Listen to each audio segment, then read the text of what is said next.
Your dreams are bigger, bolder, and more badass than the life you're living now, but something just keeps getting in the way. Join certified coach and former therapist Diane Wingert for the Driven Woman podcast. She'll show you how to get rid of whatever is holding you back so you can stop spinning your wheels and up-level your life. Get ready to hop in and buckle up. This is the Driven Woman podcast, and we're heading for the fast lane.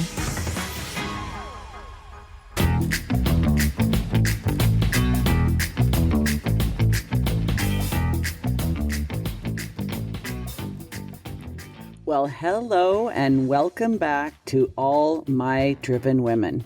How are you? Hey, am I the only one who's been thinking about how much I've overeaten? Not just during the holidays, like always, but like honestly, the whole time we've been in quarantine. Now, it's not just the extra weight gain, it's the energy levels that rise and fall and the brain fog and all of that goes with it. And if you're anything like me, you've been looking for answers for this stuff for a lot longer than you've probably known you have ADHD, right? So I heard about something called intermittent fasting, and I became really curious about it. So I felt motivated since it's the start of a new year. It's a good time to improve my health habits. So I've invited an expert to give us the down low on intermittent fasting, otherwise known as IF. Today, we will be joined by Marisa Moon, who is a certified primal health coach, a fellow podcaster, and a fellow driven woman with an ADHD brain. Here's what you're going to hear: how intermittent fasting and sleep work together to normalize our hormones and weight, what digestive issues and, as Marisa says, a foggy, lazy, spacey brain with a tendency towards depression have in common. I got a hint for you. What works for the gut works for the brain. Why intermittent fasting works better than keto or paleo for brain fog and stable energy, and how even if you are the queen of instant gratification, you too can make IF work if you do it the way Marisa teaches. In the show notes, you will find all the ways that you can connect with her, including a fantastic reset manual for intermittent fasting freedom that she has for us. Before we get into the conversation with Marisa, I want to make sure that we read today's pod praise from listener Rebecca Weiner, who says, "The Driven Women podcast is soul talk for strong women. The Driven Women podcast is amazing. Diane is insightful, relatable, and hilarious, and she makes tough truths bearable and embraceable." Well, thank you for that fantastic pod praise, Rebecca. And as promised, if you are a business owner and you give us a review, I'm going to shout you out. Rebecca's business is Learn, Play, Grow Consulting, and she can be found on Instagram at Learn, Play, Grow Consulting. Those are in the show notes as well. Where's your review, driven woman? I'm waiting. Okay, without any further delay, a shiny new conversation with my wonderful guest, Marisa Moon, is awaiting us right now.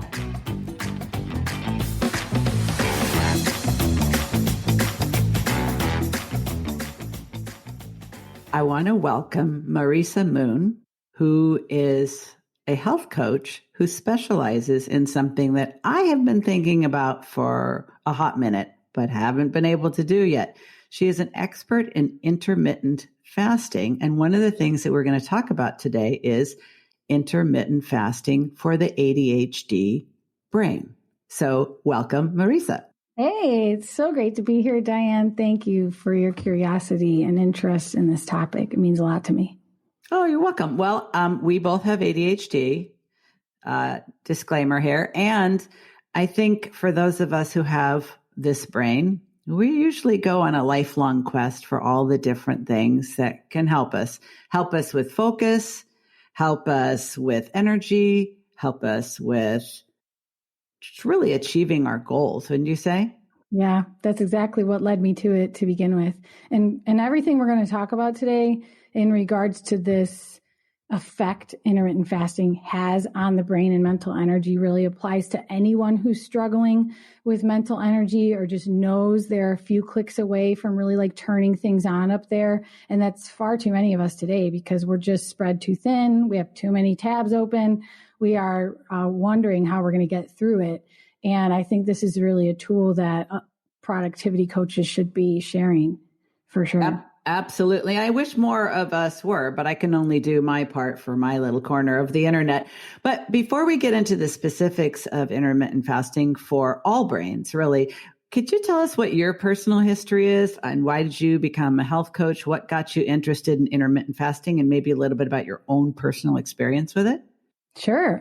I came about it in sort of like a hesitant way that was very roundabout because I was first dealing with digestive issues. I had embarrassing symptoms. No woman really wants to go through ever, but I wanted to get to the bottom of it. And I started learning about how many people have food sensitivities today. And a lot of the clues were leading me to suspect I had a gluten sensitivity, which was like heartbreaking. I'm Italian. I love pasta and bread and food. And I was like, how could I possibly give up gluten?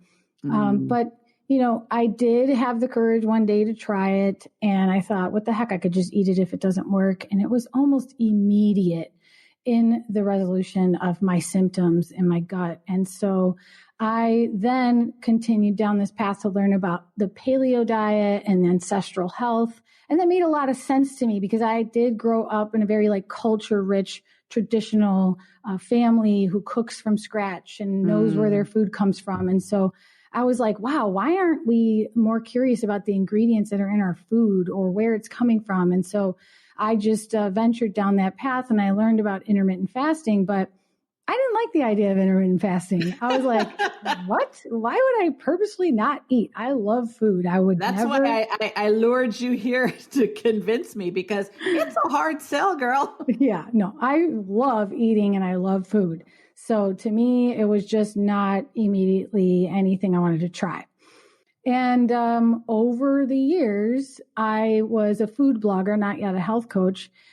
And I was having trouble reaching my goals, my own personal like self-development goals and things that I really wanted to improve in my life and in my brain. I was diagnosed with ADHD in my late 20s and it made so much sense of my life. It was like, yeah, it's usually the great big light bulb moment where you're like, oh, so that's why. And all the dots just connect themselves at once. Yeah. Yeah. It was, you know, you're kind of like, it's inevitable you're going to cry for most of us.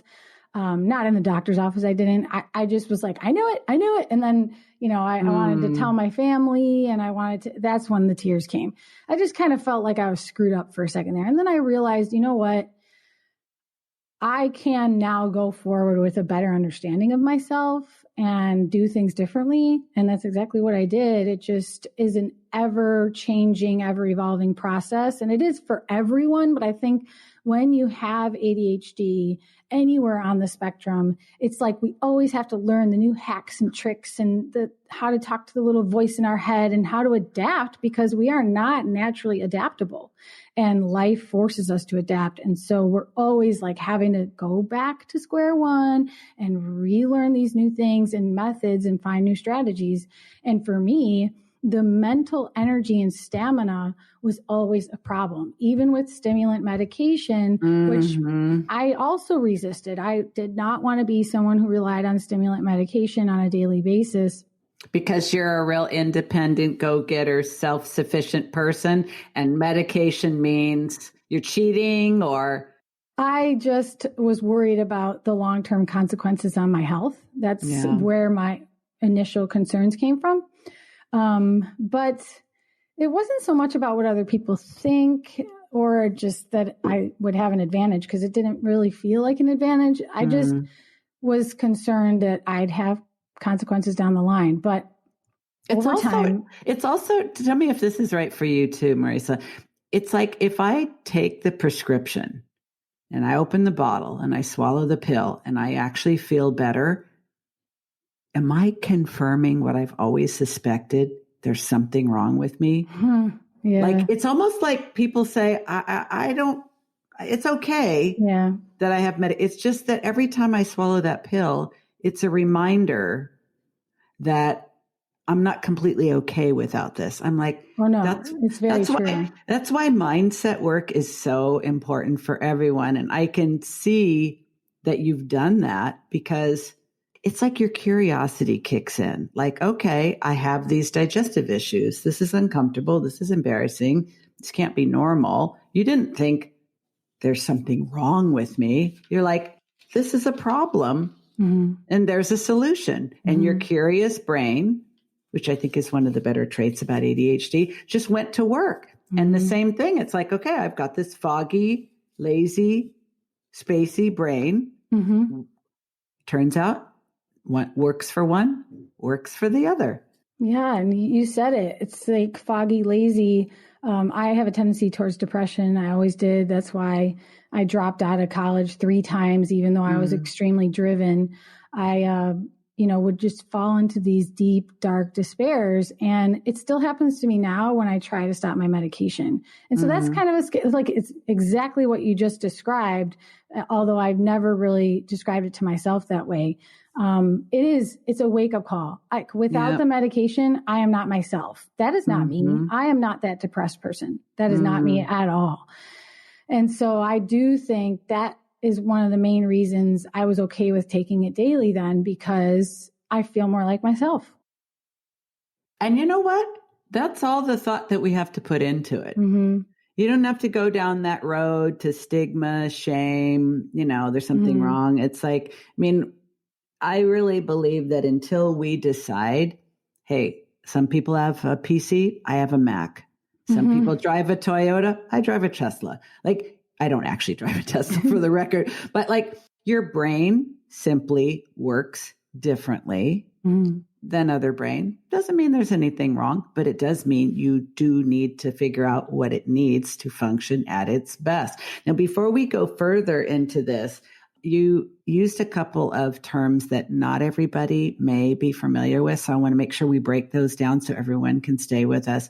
One is the intermittent fasting. We need to define that. 2 is the paleo. We need to define that. And 3 is, I think you said ancestral health. Yeah. Ancestral health. Could you just give us quick definitions for those that aren't familiar? Totally. So I'll start with the paleo diet. And the paleo diet has all sorts of stigma attached to it, and the media kind of went wild with it. So if you Google it, for instance, you're going to see lots of good, lots of bad. And it's very simple. It's just been commercialized because of diet books and bloggers and all that stuff. But the concept is based on the lifestyle and dietary choices of humans that lived before modern life and civilization. So that's from the Paleolithic time period in our ancient history. That's where the word paleo comes from. And ancestral health is like the overarching beyond paleo. What can we learn from our greatest, oldest ancestors before the times of chronic disease, before the times of farming, manufacturing, industrialization, and all of that? Supersize me. Yeah, what made them robust and strong and vital that we are missing today, and what can we do today to incorporate that? And so that, to me, is home base. That is the answer to all my questions. That finally helps me put an end to all the confusion out there, because I'm like, how long has it been in our diet, in our environment, in our life? And, that's how I know if it belongs here or not. And that's kind of a relief for me, because there's just too much noise out there in the world of health and nutrition. And I want it simpler. It does make things simple. And when you think about it, if all you have to do is look around, you don't even have to go out, because few of us are at this point, but just even scrolling on a newsreel or social media, it's undeniable that we have more mental health problems than ever. It is undeniable that we have more chronic medical problems than ever, the kind that make people seriously ill and kill them. And we're getting heavier. We're getting slower. We're getting dumber. All of the test scores at all the schools. And it's like, there's got to be something really systemic if it's affecting everybody. What is making us sad, sick, fat, and depressed? Obviously, there's only one thing that all of us do, and that's eat, right? And the things that have made people sad, sick, slow, and depressed are basically modern conveniences and the way we're treating food. But I think we didn't quite define what intermittent fasting is yet. No, we didn't. And that's a good segue because intermittent fasting is also inspired by ancestral health. And that's why it makes complete sense. Never before in history, until this modern age when food was readily available, we had preservatives, refrigerators, stores we could buy food from. Never before were we able to eat around the clock. It just was not a luxury that humans had in our past. And so genetically, we are designed to have breaks from food. And that is when certain adaptations happen in the body to make us stronger. And so intermittent fasting is a simple way to say you have this on and off eating pattern in the same day where you are intentionally taking longer breaks between your meals, typically overnight, because you're already sleeping 6, 7, 8 hours. And so you take advantage of that time, add a couple of hours before you go to bed, just try and stop eating, try to stop the night snacking. So you got maybe 3 hours right there. 7 hours you're sleeping. That's 10 hours already. Try to add a few more hours in the morning. You're already at 13 hours intermittent fasting.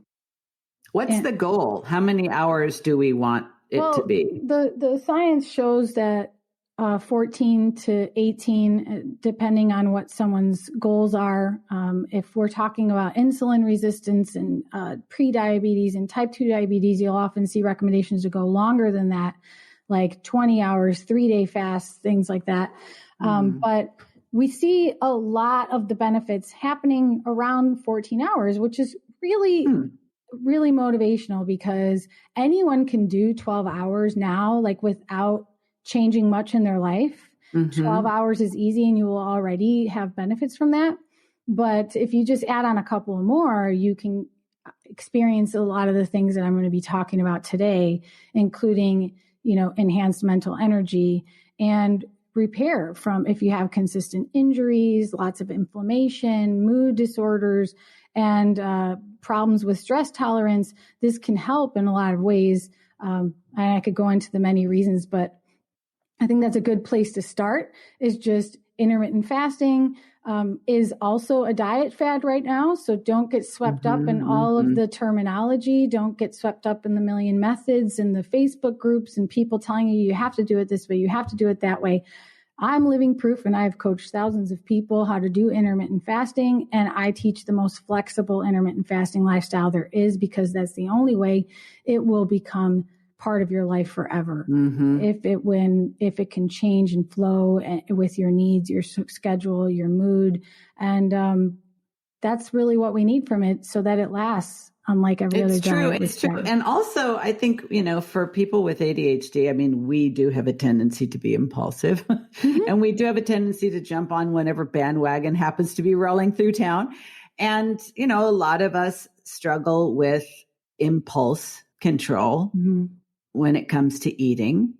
And, there's a distractibility and a lot of people with ADHD have anxiety. I don't have to tell you with this long-term quarantine situation, there's a whole lot of comfort food eating going on, including at my house. And so it's like, okay, maybe we don't have diabetes yet. Maybe we don't have high blood pressure yet. Maybe all we have is a little more upholstery around the middle than we'd like to. And maybe we've read one of the books out there like Wheat Belly or Grain Brain. And it's like, you know what? I think this is probably not too good for me to eat like this. Maybe I don't have to wait until I have a serious problem. Maybe I can kind of start to pull back on the throttle now. What do you think the benefits are specifically for the ADHD brain, regardless of whether other health issues may or may not be present? Well, without an hour to get into everything, I'm going to try and hit the most important and obvious points right up front. Great. Intermittent fasting works in a lot of ways, just like exercise works. They are both something called a hormetic stressor.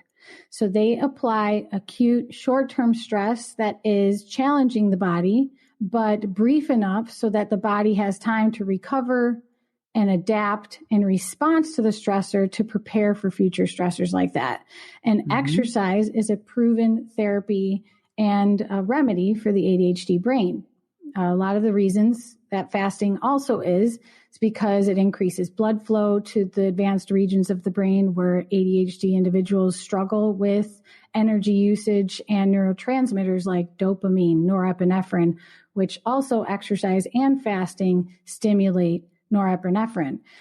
So that makes us feel more awake in the morning if we don't blunt it by eating something right when we wake up.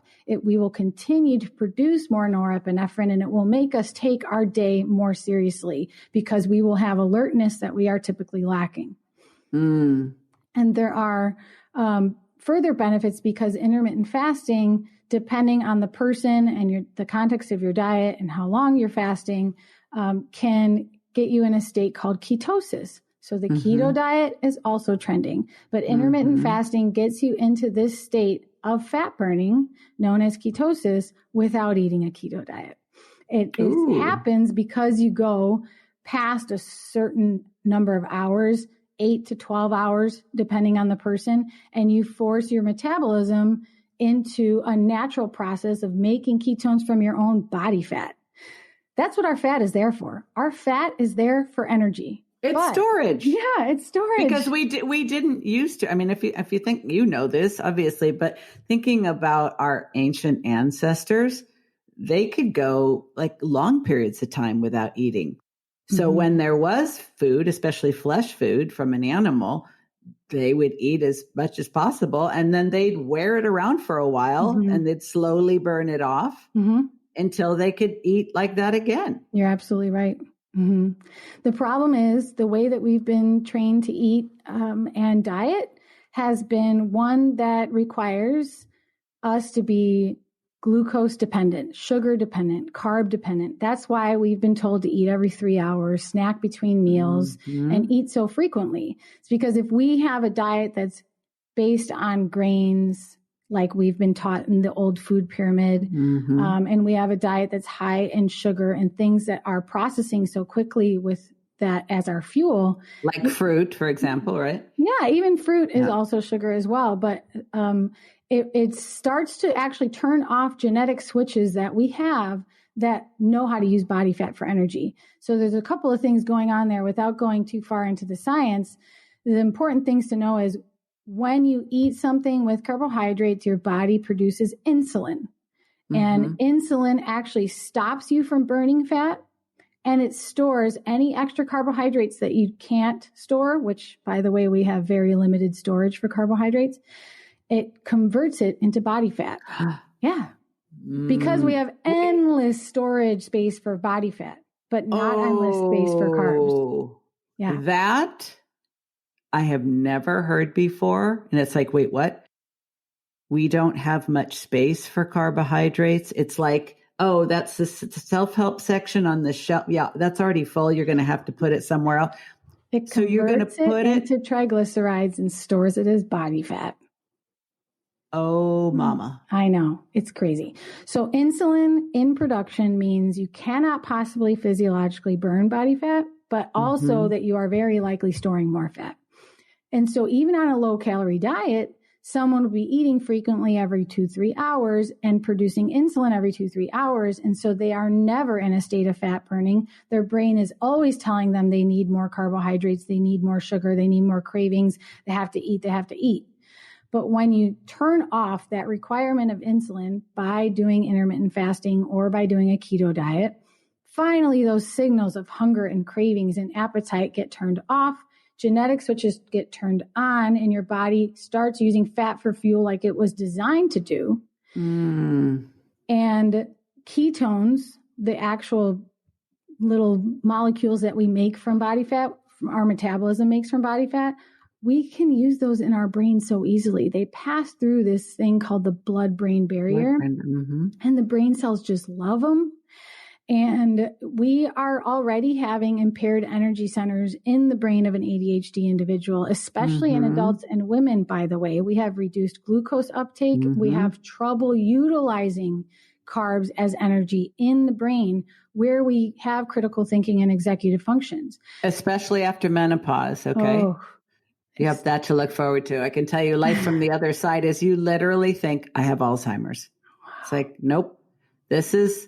Well, because of the estrogen dopamine dance, right? But it's like, but I bet this is even more helpful for postmenopausal women, it is, whether they have ADHD or not. Believe it or not, intermittent fasting comes so much easier in my clients who are around 50 years old or more. And I think it's for a lot of reasons, but there's so many hormonal changes going on. The rates at which your body produces neurotransmitters, your metabolism works, all sorts of things are changing. Even your hunger signals change, and the time you want to sleep changes, and how much you want to sleep changes. And all of that is interconnected. It's all based on hormones. Insulin, I was talking about, is a hormone. Menopause is obviously you stop making certain hormones. When we sleep, when we feel hungry, those are all hormonal regulated processes. So it's not just sex hormones. There's sleep hormones, appetite hormones, mood regulation, and dopamine, which we need more of in the ADHD brain, is also a hormone. So it's incredible how everything is connected to what is going on with our hormones, and intermittent fasting helps to optimize that. It's something. So you can run, but you can't hide. I'm seriously like, oh gosh, this is all so compelling. And I'll tell you something else, and it's just going to seal my fate, is that I've also developed rosacea and high cholesterol just in these last few years since menopause. And I'm now realizing there's an inflammatory component to high cholesterol. And obviously rosacea is all about inflammation. So you mentioned inflammation is also one of the things that, and I know that depression has an inflammatory trigger, and maybe even ADHD as well. So like, I'm almost thinking like, all I have to do is not eat for 14 hours a day. This sounds like, well, it sounds hard, but it also sounds like almost too good to be true. I know. I'm not even kidding you guys. This is like a magic bullet. Finally, one of the things that we're being taught right now actually stands up to its claims. It's only justified by the fact that it is time tested and humans have been doing it for thousands of years, and that cannot be disputed. And the benefits are only limited by your baseline health and current struggles. And the reason I want to say that is because intermittent fasting may not be right for you at this time if you are not willing to first optimize your sleep enough so that you're at least getting 6 hours of sleep on a consistent basis. And that's me being generous, because I always say 7 or 8. But a lot of people, a lot of hardworking women do not sleep 6 hours. Entrepreneurs and entrepreneurial women with ADHD are some of the most the worst sleepers. Another one of my guest experts is a Stanford trained sleep specialist. Why? I know my people. You're not eating the right foods. You have brain fog. You don't sleep enough. But why do they have to address this sleep? I'm just going to say first. Yes, I want to talk about the sleep just a little bit, but I want to also continue on this thread, the sleep. And then if you have underlying hormonal issues that you have not yet resolved, like you have struggling with hypothyroidism or autoimmune hypothyroidism, and if you have like rampant endometriosis symptoms, things like that, there's a lot of stress going on in the body already. And remember that intermittent fasting works because it is a stressor. And so in a lot of those cases, if you are underslept or if you have a lot of hormonal imbalance going on, it is so debilitating. You can't do an exercise workout like a HIIT, high intensity training workout. You can't lift heavy weights because you don't have the power. If you have adrenal fatigue, you're burned out. You can't do those things. Same thing with intermittent fasting, you guys. So back to the sleep. That's a really, really good point. I don't think can be repeated too much. Intermittent fasting works because it's a stressor. Mm-hmm. So if you're already biochemically, medically under stress, Mm-hmm. you're not ready yet. No. But the great thing is everyone should ease into it. That's the only way I teach it. Okay. And I will get into that before we wrap up here, and I'll send everyone to some step-by-step processes they can get started for free. But it is the gradual introduction to intermittent fasting that's missing in the whole industry. You hear that intermittent fasting is 16 hours fasting, 16-8, 16 hours fasting, 8 hours eating. And the problem with that is we don't start at 16 hours if we've never done any break intentionally before. That's like saying, I'm going to run a 5K tomorrow and I've never ran around the block. I'm going to run a marathon in a month and I've never even ran a 5K. You need to train to give your body time to adapt. We're talking about your DNA switches, genetic switches, learning how to change your metabolism and the way it works. Yes, it's the way you were designed, but we are obviously dysfunctioning. That's why we have brain fog. That's why we can't sleep. That's why we are struggling with all these things and on various medications, because there are some underlying fundamental needs that are not being met. And gradual introduction to intermittent fasting or more of an ancestral diet will help you get there. Absolutely. And you know what the best part is, and we need this with ADHD, it is immediately rewarding if you take it slow and you learn a flexible approach. Because if I were starting and I didn't see or feel any benefits to it, I would not continue for longer than a week. No. We are the queens of immediate gratification. Yeah. It's kind of like the first time I took ADHD medication. I instantly noticed the change in focus. So that was very reinforcing. But with intermittent fasting, you will experience something that fast, because just for a lot of us have been in the habit, especially during quarantine, of pretty continuous grazing. So everything you've said is very compelling, definitely worth an experiment. I like to think everything is an experiment so that I don't try to be too rigid about it. And I give my curiosity a chance to work in my favor.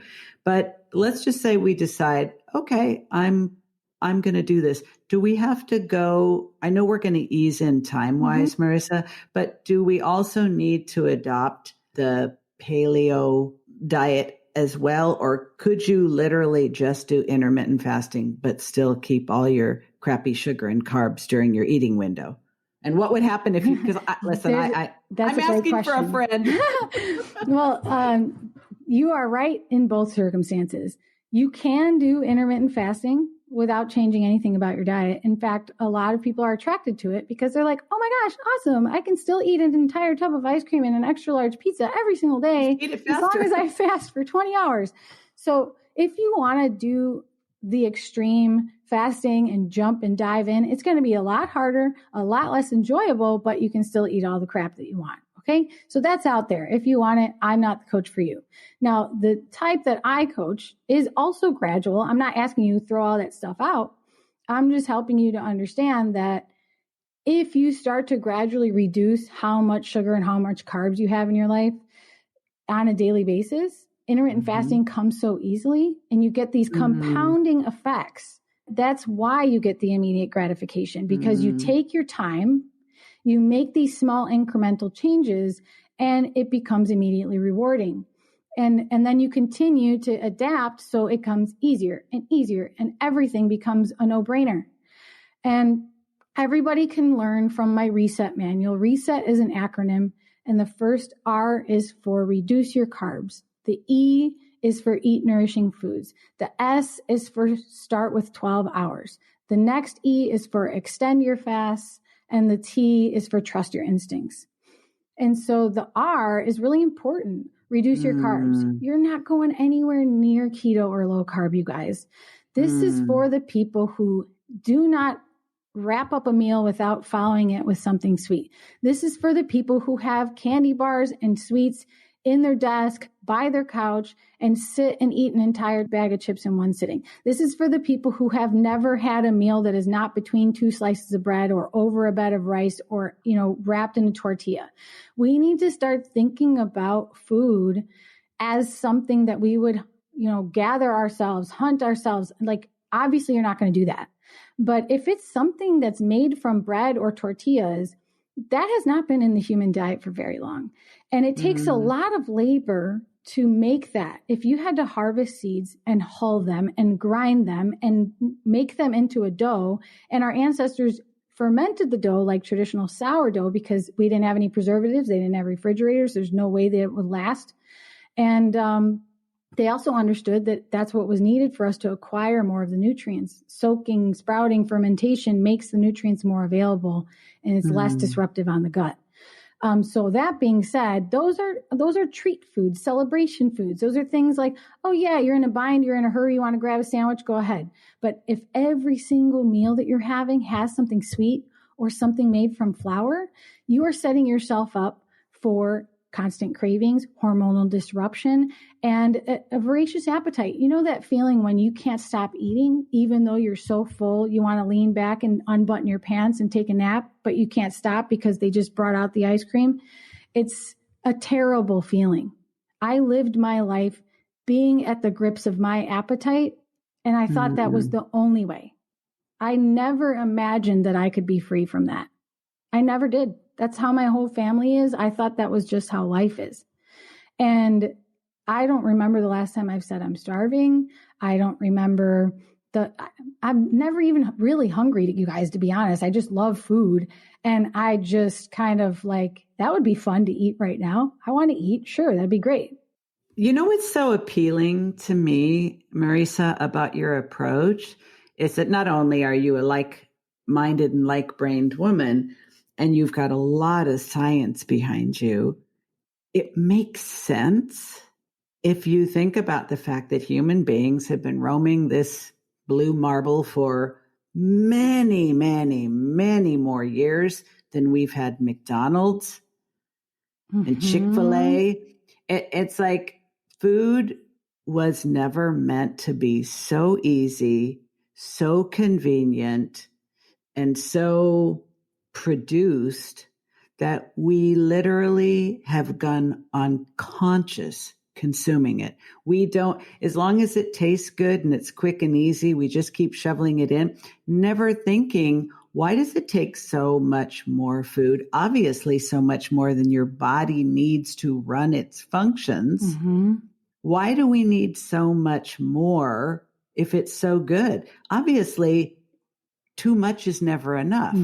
Like, we're consuming all this food and yet we're getting sicker and we never really feel like it's enough. Yeah. If you're overweight, you've taken in more than you need. That's perfectly logical. But why does it feel like it's not enough? And I think the cravings are particularly difficult for people that have mood problems, because let's face it, when it feels like the whole world is going to hell and you don't know if things are ever going to get better, at least a little tasty something or other can take the edge off. Yes. But my clients know, I always like to say all behavior is habit forming. All thoughts are habit forming. All emotional reactions are habit forming. And we very quickly become unconscious, don't even know why we're doing what we're doing, we aren't even aware of what we're doing. All we know is at some point you're like, I feel like hell. And I don't remember the last time I felt good. Clear-headed, awake, alert, aware, motivated, interested in life.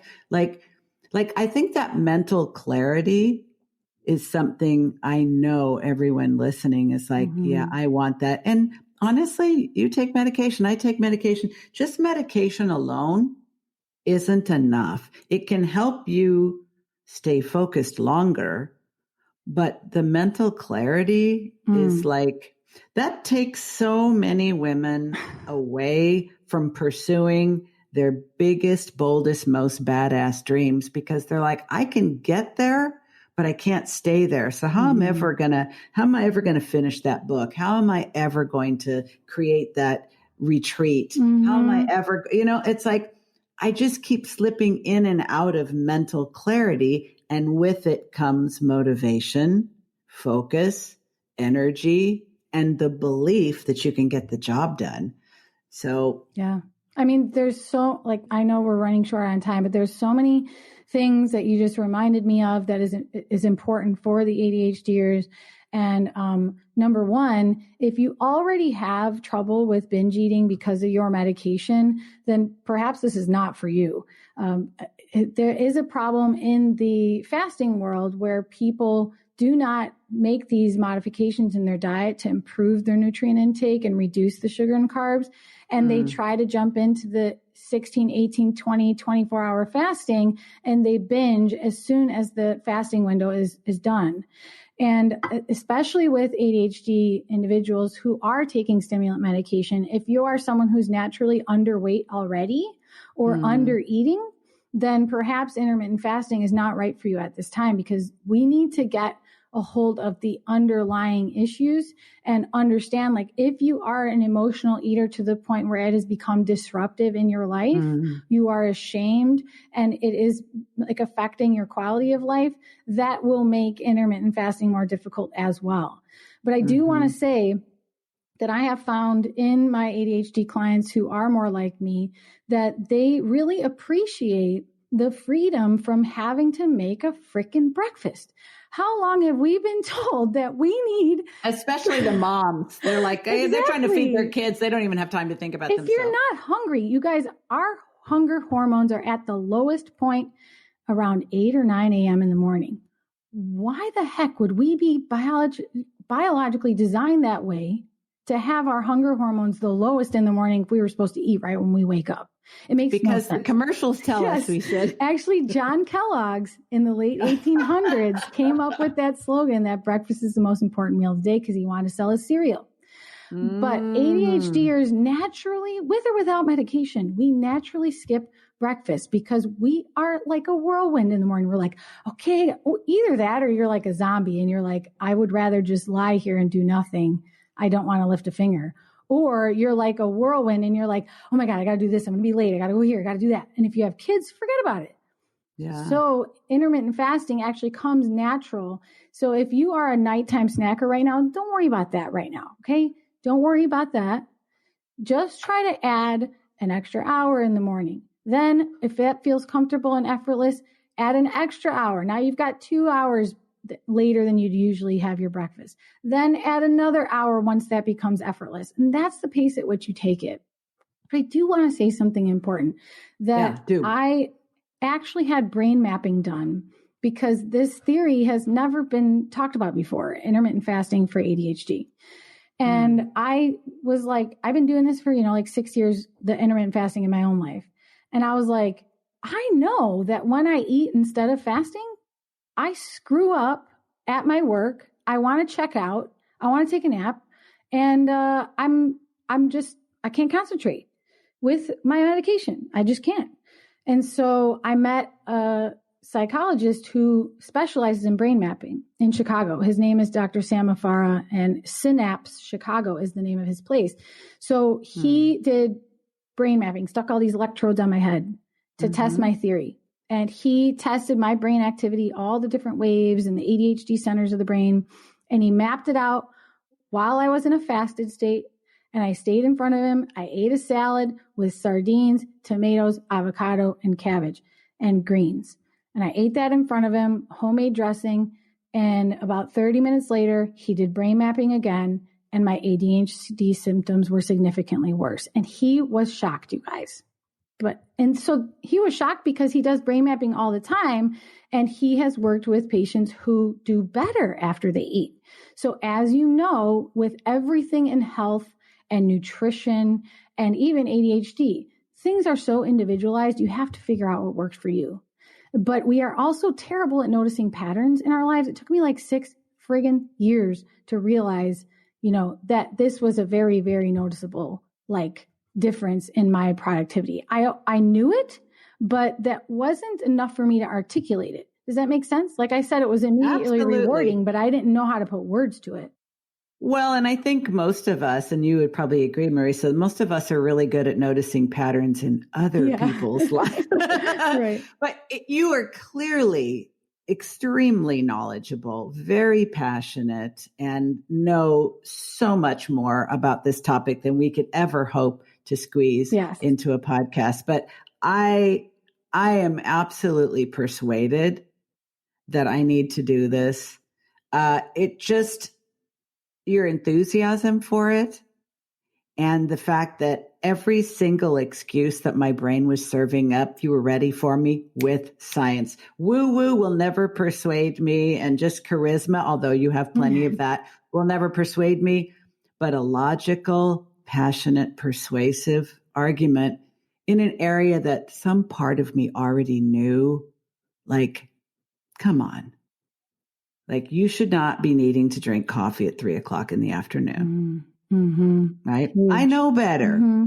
So I hope others listening will also get onto Marissa's email list.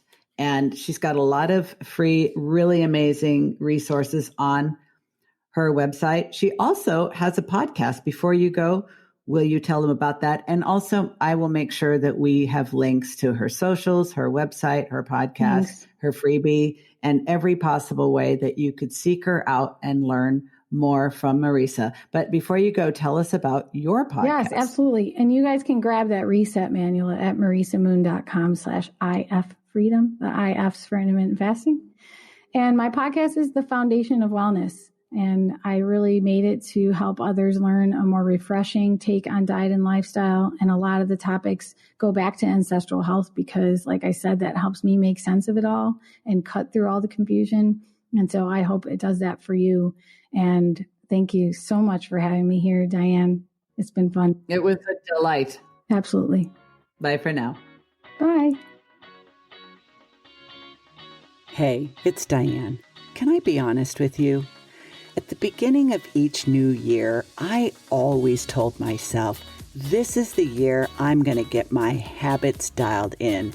This is the year I'm going to be crystal clear about my goals and I'm going to crush them.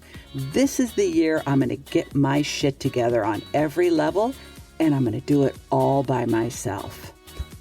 Been there, done that, got a whole stack of t-shirts. But it wasn't until I started working with my own coach that I realized what a difference it makes to have guidance, support, and accountability from someone who's not only like-minded, but like-brained. Yeah, I'm talking about another driven woman, entrepreneur, who also has ADHD and has got it going on. I have 2 openings in my signature one-on-one 12-week coaching program, and one of them might have your name on it. There's a link to a free consult with me in the show notes if you think this might be the year that you really get serious and go all in on an ADHD-friendly business and life. While you're thinking about that, have a listen to what one of my clients' success stories has to say about the difference it made to work with me.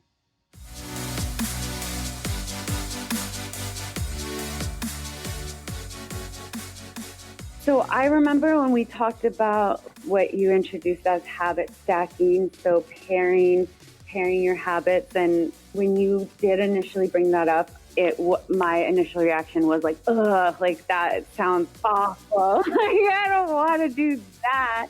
But that was like one of the first things one of the first shifts that our work together had changed. And that is something that I'm grateful for every day. So the first thing I do in the morning is I go pee. And so what your advice was, take your medication, right after, have your glass of water there in the bathroom.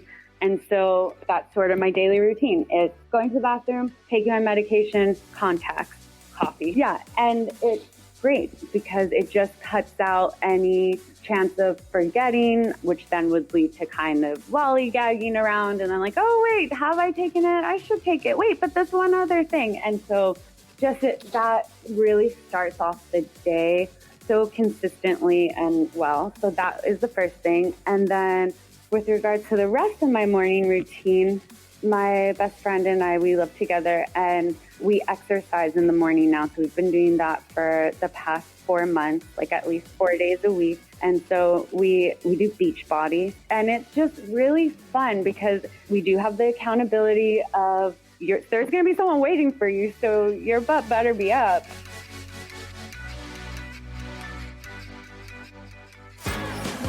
You've been listening to the Driven Woman podcast with Diane Wingert. Want more straight talk and strategy each week that will take you from spinning to winning? Don't forget to hit subscribe in your podcast player so you won't miss a single episode. Then head on over to the Driven Woman free and private Facebook group community. See you there.